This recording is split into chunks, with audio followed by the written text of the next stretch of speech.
আজ চলে এলাম আরও একটা নতুন ভিডিওর সঙ্গে। কেমন আছো তোমরা সবাই? আমার আরও একটা নতুন ভিডিওতে তোমাদের সকলকে স্বাগত জানাই। আজ হচ্ছে রবিবার আর ঘড়িতে এখন সকাল 7টা। চলো এখন থেকেই আমি আমার ভিডিওটা শুরু করছি। পুরো ভিডিওর সঙ্গে থেকেও আশা করছি তোমাদের ভালো লাগবে। ঘুম থেকে উঠেছি সকাল 6টার সময়। তারপরে বাসি কাজবাজগুলো কমপ্লিট করে তারপরে তোমাদের দাদাভাইকে চা বানিয়ে দিলাম। আমিও একটু চা খেলাম। খেয়ে তারপরে তোমাদের দাদাভাই কাজে বেরিয়ে গেছে আর এদিকে আমি আমার কাজবাজ শুরু করে দিয়েছি। আর মাম্মাম ওদিকে এখনও ঘুমাচ্ছে। আচ্ছা আজ দেখো সকাল সকাল ওয়েদারটা না বেশ ভালো। সকাল সকাল আজকে দেখছি একবার ঝলমল করে আকাশটা বেশ সুন্দর পরিষ্কার হয়ে যাচ্ছে। আবারও একটু মেঘ হচ্ছে। তবে বেশ একটু পরিষ্কার পরিষ্কার লাগছে আজকে আকাশটা। আসলে এই বৃষ্টি নিয়ে তোমাদেরকে আমি এত অভিযোগ জানিয়েছি, হয়তো তার জন্যই আজকে আকাশটা এরকম পরিষ্কার আছে। তো যাই হোক আজকে এরকম আকাশ পরিষ্কার দেখে মনে হলো যেন বেশ অনেকগুলো জামাকাপড় কাচা ধোয়া করে দেবো। তবে আজ না খুব বেশি একটা জামাকাপড় নেই। ওই কয়েকটা বাসি জামাকাপড় ছিল, সেগুলোকেই একটু ধুয়ে দিলাম। জামাকাপড়গুলোকে মেলে দিয়ে তারপর হচ্ছে অল্প কিছু ফুল ফুটেছিল আজকে কদিন ধরে না খুব বেশি ফুল ফুটছে না। সেই ফুলগুলোকে তুলে নিয়ে তারপরে নিচে এসে মাম্মামকে ঘুম থেকে ডাকলাম। মাম্মামকে ব্রাশ নিয়ে পাঠিয়ে দিয়েছি, ও বাইরে ব্রাশ করছে। ততক্ষণে আমি এদিকে বিছানাটা গুছিয়ে নিচ্ছি। আজকে ওদিকে মেশিনের দিকে সেরকম খুব একটা কাজবাজ নেই। আবার এদিকে রবিবার মাম্মামেরও স্কুল ছুটি রয়েছে, টিউশন ছুটি, সব কিছুই ছুটি আজকে। তো একটু ধীরে ধীরে কাজ করলেও কোনো অসুবিধা নেই। তোমাদের দাদাভাই তো সকালে কাজে বেরিয়ে যায় সকাল 7টার মধ্যে। আর ওদিকে বাড়ি ফিরতে ফিরতে বিকেল 3টে 4টে মতো বেজে যায়। তো তার মধ্যে আমাকে রান্নাবান্না করে সমস্তটা কাজ গুছিয়ে রাখলেই হলো। তবে আমার না ওই অতটা সময় রয়েছে বলেই যে একটু ধীরে ধীরে কাজ করতে হবে ওটা না আমার ঠিক ভালো লাগে না। মানে খুব বেশি বেলা হয়ে গেলে আমার রান্না করতেই ভালো লাগে না। ওই জন্য আমি চেষ্টা করি আমার কাজগুলো আমি ওই দুপুর 1টার মধ্যেই গুছিয়ে করার। আর আমি যেভাবে আমার কাজগুলোর একটা রুটিন করে নিয়েছি, যেরকম সময় মতো আমি আমার কাজগুলো কমপ্লিট করি, তো আমার না ওই দুপুর 1টার মধ্যে মোটামুটি ভালো মতো সমস্ত কাজ হয়ে যায়। তারপরে গিয়ে আমি একটু রেস্ট নিতে পারি। এই বেশ কিছুদিন হলো না একটা বেশ সমস্যায় পড়েছি। আসলে না ওই যার কাছ থেকে আমাদের দুধ রাখা হয়, মানে মামামের খাওয়ার জন্য যে গরুর দুধটা রাখি একজনের কাছ থেকে, তবে কোনো ঘোষের কাছ থেকে দুধ রাখা হয় না। আমাদের হচ্ছে ওই বাড়ির পাশেই একজনের বাড়িতে গরু আছে, তো তার কাছ থেকেই আমরা দুধ রাখি। তো সেখানেই একটু অসুবিধার কারণে এখন কিছু মাস উনি দুধ দিতে পারবে না, কয়েক মাস পরে আবার দেবে।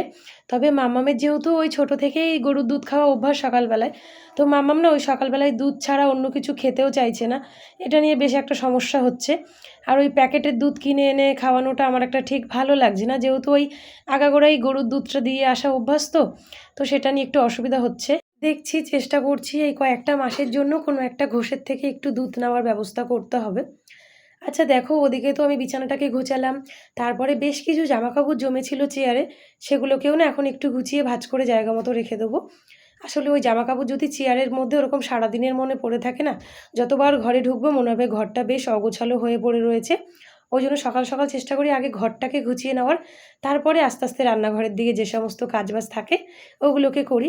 ঘরটা গোছানো থাকলে তাহলে আর ওই ঘরে ঢোকার পরেই হাজারটা কাজ মাথার মধ্যে আর ঘুরতে থাকে না। আসলে কি বলো তো, আমাদের এই ঘরটাই তো আমাদের কাছে শান্তির জায়গা।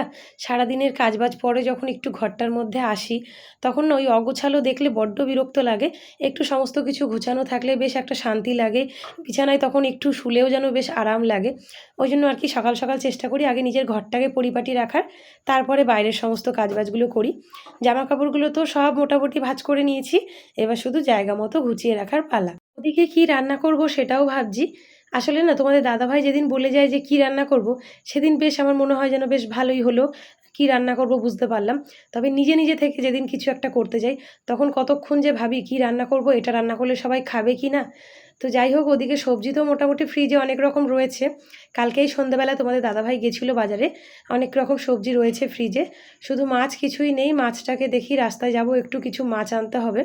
আগে এই জামাকাপড়গুলোকে গুছিয়ে আগে সকালে মা মেয়ে কিছু একটা খাওয়া দাওয়া করব, তারপরে যাব রাস্তার দিকে মাছ আনতে। চলে এসেছি রান্নাঘরে, সকালের খাবার বানাবো বলে একটু আটা মেখে নিয়েছি। আমি না দুটো রুটি করব ভেবে আটাটা মেখেছিলাম অল্প করে, তো 3টে হয়ে গেল। যাই হোক, আসলে শুধু মামামের একার জন্যই রুটিটা করছি। আর কিছুটা ভাত রয়েছে আগের দিন রাত্রের, ওই ভাতটাই আমি খেয়ে নেবো। ভাতটা রেখে দিলেই না নষ্ট হবে, বেকার ভাতটা নষ্ট করতে আমার বড্ড মায়া লাগে। তো আমি ভাত কটা খেয়ে নেবো, আর মামামের জন্যই খালি দুটো রুটি করছি। 3টে হয়ে গেছে, যাকগে একটা থেকে যাবে। আর এদিকে পাশে দেখো আলু ভাজা বসিয়ে দিয়েছি, আর এদিকটাতে রুটি বসিয়ে দিয়েছি। ভেবেছিলাম একটু শর্টকাটে কিছু করে দেবো। ওই রুটির ওপরেই একটা ডিম দিয়ে ভেবেছিলাম ভেজে দেবো একটু। তো মাম্মা বলছে যে, "না ওরকমটা ও খাবে না। ওকে রুটিই ছিঁড়ে, ছিঁড়ে দিতে হবে, আলু ভাজা দিতে হবে।" তো সেই জন্যই আবার একটু আলু ভাজা বসিয়েছি পাশে। আর একটু বেশি করেই আলু ভাজা বসিয়েছি যাতে আমারও ভাত কটা খাওয়া হয়ে যায়। কারণ ফ্রিজে মাছের তরকারি রয়েছে, ডাল রয়েছে। তবে না ওগুলো দিয়ে আমার ওই জল ঢালা ভাত খেতে ভালো লাগে না। জল ঢালা ভাতের জন্য একটু ওই আলু ভাজা কিংবা কোনো বড়া এরকম হলেই ভালো লাগে। তো সেই জন্যই একটু আলু ভাজাটা বেশি করে করেছি। আর এদিকে মাম্মামের খাবারটা আগে দিয়ে দিচ্ছি, মাম্মাম খেতে থাকুক। তারপরে আমি আমার খাবারটা রেডি করব। মাম্মামকে না একটু রুটিগুলো এইভাবে ছিঁড়ে, ছিঁড়ে দিলেই ভালো হয়। তাহলে ওর খেতে বেশ সুবিধা হয়। ওই রুটি ছিঁড়তে গিয়ে একটু বড় করে ছিঁড়ে ফেলে, তারপরে ও মুখের মধ্যে নিয়ে চিবাতে পারে না। ওই জন্যই যখন ওকে রুটি দিই, আমি একটু এইভাবে রুটি, পরোটা, লুচি যাই হোক আমি ওকে একটু এইভাবে ছিঁড়ে, ছিঁড়েই দিই যাতে ওর খেতে একটু সুবিধা হয়। তো এই যে মামামের সকালের খাবার রেডি। আর এদিকে আমি আমার খাবারটাও রেডি করে নিয়েছি। জলঢালা ভাতের সঙ্গে একটা কাঁচা লঙ্কা, পেঁয়াজ আর ওই একটু আলু ভাজা। ব্যাস ওটাই ছিল আমার সকালের খাবার। আর তারপরে দেখো এদিকে দুপুরের জন্যও রান্না করতে চলে এসেছি। তবে হ্যাঁ, সকালের খাবার খেয়ে আমি আর মাম্মাম দুজনে চলে গেছিলাম একটু রাস্তায় বাজার করতে। ওই যে বললাম মাছ কিছুই নেই বাড়িতে, তো সেই জন্য একটু মাছ আনতে গিয়েছিলাম। মাছ এনে রান্নার জন্য সমস্তটা কেটে ধুয়ে পরিষ্কার করে তারপরে রান্নাটা বসালাম। তো এদিকে দেখো ঝিঙে পোস্ত করব, ঝিঙে আলু দিয়ে পোস্ত দিয়ে। তো সেটাই আগে বসিয়ে দিলাম। আর ওদিকে হচ্ছে ইন্ডাকশানে ভাতটাকেও বসিয়ে দিয়েছি। জানো তো আগে হচ্ছে প্রতি রবিবার করে মাংস নিয়ে আসতাম। যখন মাম্মাম আরও একটু ছোট ছিল ও মাংস খেতে তো ভীষণ ভালোবাসতো। এখনও মোটামুটি ভালোবাসে, খুব একটা যে বেশি তাও নয়, খুব একটা কম তাও নয়। তো আগে রবিবার হলেই মাংস নিয়ে আসতাম। তবে এখন না বেশ কিছু রবিবার ধরে এটা আমি স্কিপ করে যাচ্ছি। মানে ভালো কোনো মাছ নিয়ে আসবো ঠিক আছে, তবে মাংসটা না খুব বেশি আনছি না।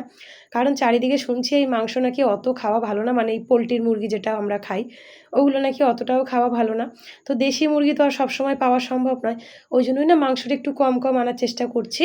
যখন ওই খুব বেশি খেতে ইচ্ছা করে তখন করেই আনি। তাছাড়া এখন চেষ্টা করছি ভালো কোনো মাছ আনার। মানে ওই মাংস না এনে ভালো কোনো মাছ যেটা হচ্ছে আনলে সবাই খেতে পারবে। এমনিতেই তো বাড়িতে ৩ জন লোক। তো যেই মাছটা আনলে সবাই মোটামুটি ভালোবাসবে সেটাই এখন ওই একটু আনার চেষ্টা করি। আর দেখো আজকে হচ্ছে নিয়ে এসেছি ইলিশ মাছ। আজকে না আমাদের এখানে রাস্তাতে মোটামুটি দেখলাম ২-৩ রকমের ইলিশ মাছ বিক্রি করছে। মানে ওই একটা ছোট, তার থেকে আরও একটু বড়, তার থেকে আরও একটু বড়, এরকম ২-৩ রকমের বিক্রি করছে। তো আমি মাঝারি সাইজটা যেটা ছিল ওটাই কিনে নিয়ে এসেছি। আর আজকে দেখো ইলিশ মাছটা হচ্ছে একটু ওল দিয়ে রান্না করছি। বেগুন ছিল না ঘরে, ওলটাই ছিল, তো ভাবলাম ওল দিয়েই করি। আর এত ছোট ছোট মাছ না সর্ষে বাটা দিয়ে ঠিক একটা ভালো লাগবে না। সেজন্যই একটু ওলকচু দিয়ে মাছগুলোকে ঝোল বানিয়ে নিচ্ছি। আর মাম্মামের জন্য হচ্ছে ২ পিস মতো মাছ আমি ভাজা করে রেখেছি। মাছের তরকারিতে তো এদিকে মোটামুটি মশলাপাতি যা যা দরকার ছিল দিয়ে দিয়েছি। এখন এটাকে ঢাকা দিয়ে রাখলাম।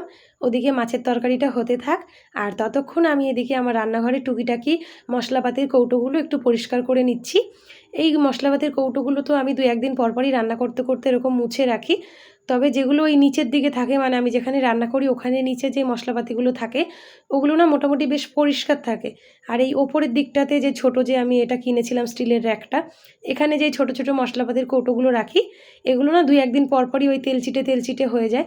খুব একটা তেলচিটে হয় না ২-১ দিন পরপর যেহেতু পরিষ্কার করে রাখি।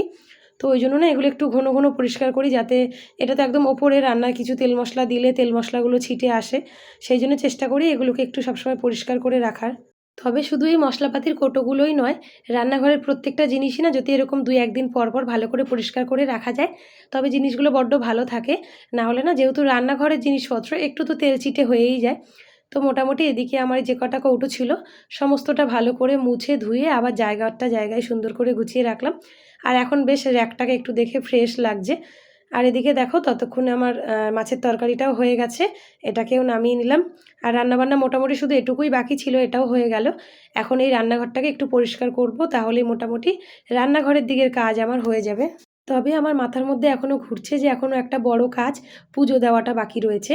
আসলে পুজো দেওয়ার কাজটা যেহেতু সকাল সকাল হয়ে যায় প্রত্যেকদিন, আজকে সকালে যেহেতু স্নান করিনি, বাসি জামাকাপড় ছেড়েই চলে এসেছিলাম, সংসারের কাজবাজে হাত দিয়ে ফেলেছিলাম। তো সেই জন্যই পুজো দেওয়ার কাজটা এখনও পড়ে রয়েছে। আসলে কি বলো তো, যেদিন করে না আমি শ্যাম্পু করি সেদিন করে ওই আগে সংসারের সমস্ত কাজবাজ করে রান্না বান্না সমস্তটা করে নিয়ে তারপরে গিয়ে আমি স্নান করি, শ্যাম্পুটা করি। আসলে ওই শ্যাম্পু করে তো চুলটাকে খুলে রাখতে হয়। আর আমি চুল খুলে রেখে একদমই কাজ করতে পারি না, বড্ড অসহ্য লাগে আমার, সে শীতকালেই হোক কিংবা গরমকালে। সেই জন্যই যেদিন করে শ্যাম্পু করি সেদিন করে স্নানটা আর সকালে হয় না, সেদিন করে স্নানটা এরকম সমস্ত কাজ গুছিয়ে তারপরেই হয়। তো আজকেও ঠিক তাই, আজকে শ্যাম্পু করব, সেই জন্যই আর সকালবেলা স্নানও হয়নি আর পুজো দেওয়াটাও হয়নি। তো রান্নাবান্না করে স্নান সেরে এখন পুজোটা দেবো, এটাই এখন বড় কাজ আমার মাথার মধ্যে খালি ঘুরছে। যতক্ষণ পুজোটা না দেওয়া হবে ততক্ষণে যেন ঠিক একটা ভালো লাগছে না। আসলে যে কাজগুলো সকালবেলাতেই হয়ে যায় সেগুলো যদি একটু দেরি হয়ে যায় তখন মাথার মধ্যে ঘুরতেই থাকে যে কখন আমি কাজটাকে কমপ্লিট করব। তো সেরকমটাই হয়েছে আজকে। শুধু আজকের নয়, যেদিন করেও শ্যাম্পু করি প্রত্যেকটা দিনই আমার এরকম পুজো দিতে একটু লেট হয়ে যায়। তো দেখো তারপরে রান্নাঘরটাকে পরিষ্কার করে জল ভরে নিয়েছি আর তারপরে চলে এসেছি ছাদে। ওই যে সকালে যে সমস্ত জামাকাপড়গুলোকে কাচা ধোয়া করে দিয়েছিলাম সেগুলোই সব শুকিয়ে গেছে, এগুলোকেই এখন তুলে নিয়ে এলাম। কারণ হঠাৎ করে কখন আবার বৃষ্টি চলে আসবে, আমি স্নান করতে ঢুকলে যদি আবার বৃষ্টি চলে আসে তখন আবার সমস্তটা ভিজবে। ওই জন্যই আবার সবটা তুলে রেখে এখন যাব হচ্ছে স্নানে। ওদিকে মামামকেও স্নান করিয়ে দিয়েছি, আমি স্নান করে এসে পুজো দিয়ে তারপরে মামামকে খাওয়াবো। তো চলো এখন আগে স্নানটা সেরে আসি। স্নান সেরেই আগে চলে এসেছি ঠাকুর ঘরে, এখন আগে পুজোটা দিয়ে নেবো। আর এই বেশ কিছুদিন হলো না আমাদের গাছে একদমই ঠিকঠাক ফুল ফুটছে না। আজকে তো পাশের বাড়ির এক দিদি ভাইয়ের কাছ থেকে কয়েকটা ফুল চেয়ে নিয়েছিলাম, সেই ফুলগুলো দিয়েই দেখো এখন ঠাকুর ঘরটা সুন্দর করে আগে সাজিয়ে নিলাম, তারপর এখন হচ্ছে পুজোটা দিয়ে নেবো।